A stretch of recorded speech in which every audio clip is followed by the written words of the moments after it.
Good evening, great Pumpkin Hunt drivers. I wanted to just take a moment and drop a quick note to you in preparation for Sunday.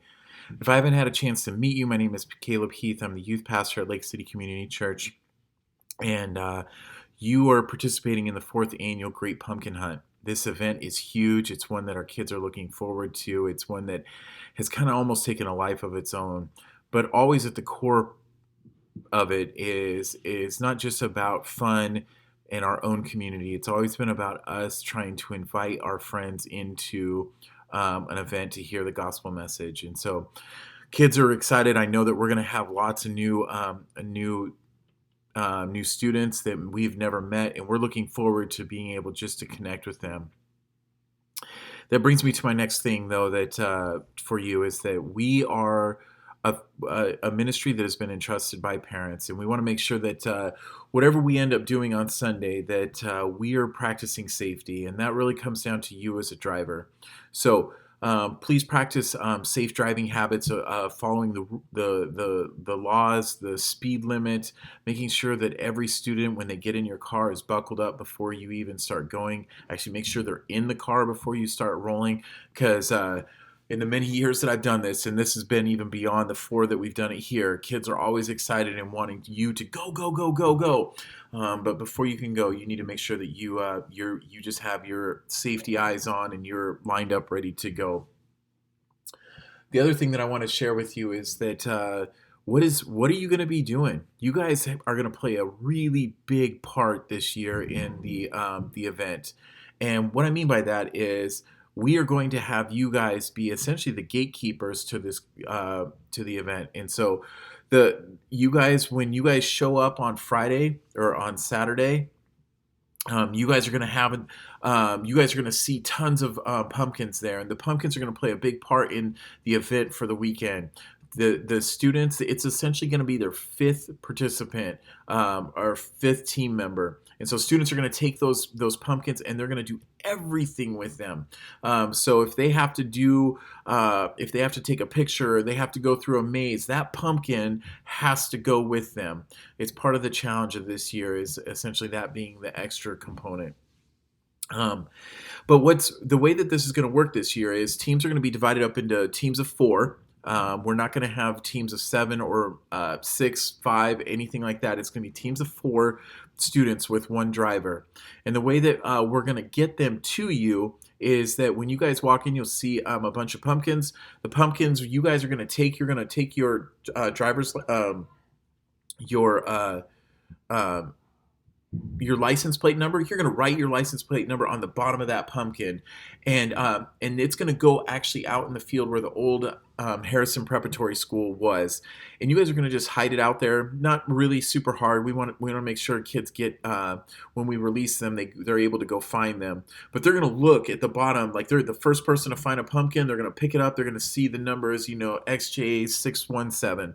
And they've got to go find that car. And you guys are going to be parked on the road, not on Alameda, but you're going to be parked on the road that's on the north side, and you guys are going to be just waiting for them. And so when they find you, they say, "Oh, there's my car." They're going to jump in. You're going to introduce yourself. You're going to say, "I'm excited to be your driver today," and you guys are going to head off and do the challenge for the day. And this is what you guys are going to have in your car. You guys are going to have this little, let me make sure I got this right. You're going to have this form, and this is essentially the play guide for the whole afternoon. These pictures essentially are tied to an activity or an address, and the kids are going to choose. They're going to say, "Oh, I want to do um, this one," and and I'll explain this later in the video. You're going to have the event tied to that picture, and you're going to say, "Oh, okay, so this is what we're going to go do." And you are very just non-committal. You're just allowing them to choose. You're not giving them any input, because you are going to know the directions and what the best route is. But the randomness of it allows, from the randomness of them choosing you to choosing their route, to do, some of the events may cause them to either pause, or maybe they do something a little bit more elaborate.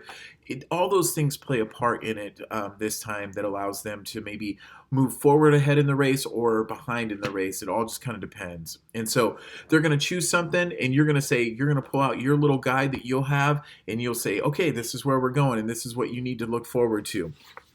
If you are going to a certain place, this is what you need to know, is that this GPH, the Great Pumpkin Hunt, is going to be the thing that is the identifier to let you know that you're in the right spot. So if you're going to a church, or if you're going to a park or someone's house, you will see this on a cone that is, hopefully we're going to get some that are high enough that and visible enough that you guys can say, oh, we are in the right place. And that just kind of frees you guys up from having to try and find, like, you guys will have the addresses, but you can tell students, like, we need to be looking for this. The other thing that I'm going to share with you is that you guys, I'm going to share with you exactly what to be looking for. What are the 8 events? Drivers, I want to share with you actually the 8 events that you'll either be seeing or participating with. The reason I'm giving you a little bit of a look behind the curtain rather than when the kids find out is you guys are going to play a part in for sure 2 of the events. It'll make sense when I explain them, but also it also leads to a little bit of a challenge that we want to make sure that you guys understand how to explain or what to say to them. All right, so here we go. Of the 8 events, one of them is doing disc golf, where kids are going to do a best throw. They're going to have to do a couple holes. As a team, everyone throws, everyone participates, but they have to be able to do it below par. So but when you do a best disc, that means that everyone throws, you take the best disc, the best throw, and then everyone throws from there a second time, and then everyone throws a third time. And so that gives it a little bit a better, higher chance that they can work together to make sure that they achieve at least par, and then they can move on to the next hole, and then they're out of there. So disc golf is the first one, and that's at Oasis Church. The next thing is we're going to be doing buried change in a haystack, and this is taking place at the married Rakovitz's home, which is right around the corner from the church. So looking forward to that. There's going to be lots of hay. There's going to be a story that they read, and then they're going to have to make sure that they get the exact change out of the hay pile. The third event is out of Sellers Park, which is down in DuPont, and they're going to have to go along a trail and figure out some clues in order to move on from that. So DuPont and Lakewood so far are the 2 main ones. The next one is a coordinated dance party.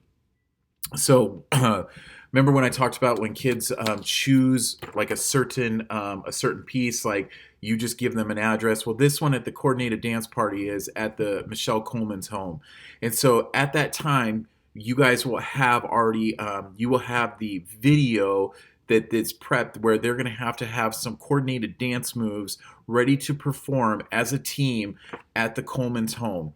And if they can't get it right, then they're going to have to like go and practice some more. But we're looking, and that's just a YouTube dance. I will actually forward that to you later on tonight, so you know, like, this is what you play for them. As soon as they choose that card, they can actually just start practicing that dance, or they can start getting an idea of what they need to do. The second one, and this is one that this is where you guys come into play. And so we're actually wanting to treat the pumpkins that they bring with them. They need to take into every single event. And it'll be kind of fun. It'll be a little bit cheesy, but we want them to like treat it almost like it would be their 5th participant. And those pumpkins, we want them to actually get a creative picture of what would be something you would do with your friends, but go take a picture with the pumpkin. And creative pictures are what we're really looking for. So like they go to the park and they're putting everyone's on a swing set, swinging with their pumpkins, or they go to a movie theater and they're buying it. Like they treat it like a real person who's like, learning, going and doing something for the first time. And so, but a picture does need to be taken, and then it'll be texted into either Dan or I, depending on the team. The next thing that you guys actually are going to be a part of is that it's called the RACK, RACK, and a random act of Christ kindness. And this is one that requires students to think a little bit less about themselves and the idea that they're in a game. We want them to go and do something for somebody, something that's meaningful, not something just flippant like, oh, I took out someone's trash, but like maybe they go and like rake someone's lawn, or they go wash someone's dishes, go read someone a story, go meet someone at a nursing home who just needs a hug, and you give a word of encouragement. And so these last two that I shared with you are ones that have a little bit more ambiguity to them, but it also gives them a chance of like really trying to like think through like what would be something fun to do, or that would really push us. Um, and you guys are gonna have to say yes or no to those answers. Like you can't, we're not gonna take 23 calls, but we do want them to think through like what is something, and how can they top other groups? Like let's do this big.